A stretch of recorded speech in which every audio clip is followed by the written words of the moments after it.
Guys, তো দেখো পুজোর কালেকশন বলতে আমারই আছে এখানে শুধু।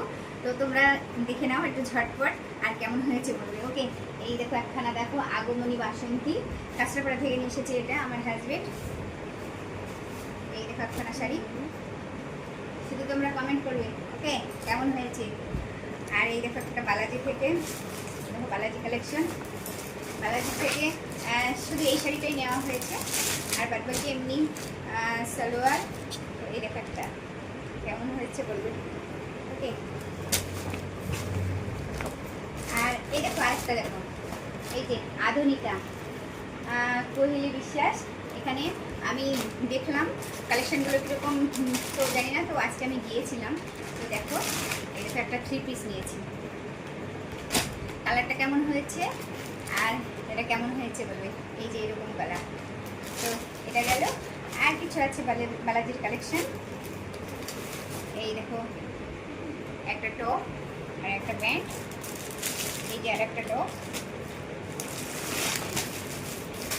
এইটা একটা ইয়ে আছে, প্যান্ট আছে লেগিংস। আর এই দেখো একটা 2 পিস, সব কিন্তু আমার, বুঝলে তো। এই অর্ডিনারি দুটো কুর্তি আছে, আর এই দেখো একটা যোগার জন্য একটা সাদা কুর্তি নিয়েছি। আর একটা ভাইরাল শাড়ি আছে, এটা তোমরা অনেকেই নিয়েছো, তো আমারও ভালো লাগলো তাই আমি একটা নিলাম। এই দেখো একটা ভাইরাল শাড়ি।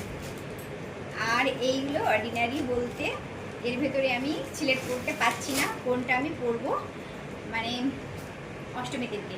এরকম এটা আমার সব ঠিকঠাক রেডি আছে, এখানে ব্লাউজ বানানো হয়ে গেছে, এই এক পিস আছে। আর এইটা আমি নিয়েছি সাদা আর পিঙ্ক দিয়ে আছে এই কাজটা। তো দেখি এটা কবে পরবো, দশমীর দিনকে পরতে পারি, না হলে অষ্টমীর দিনকে পরতে পারি। আর এই যে একটা কালেকশন আছে, এটা হচ্ছে সুনিতা থেকে নেওয়া। তো তোমরা একটু সিলেক্ট করে দাও আমাকে, আমি কবে কোনটা পরবো। আর এইগুলো আমার ঘরে অনেকটা ছিল, এগুলো তাই ফলস আর পুরো করেছি। আর আমার কোনটা ভালো হয়েছে এবং আমি কবে কোনটা পরবো তোমরা একটু বলবে। Okay bye, tata.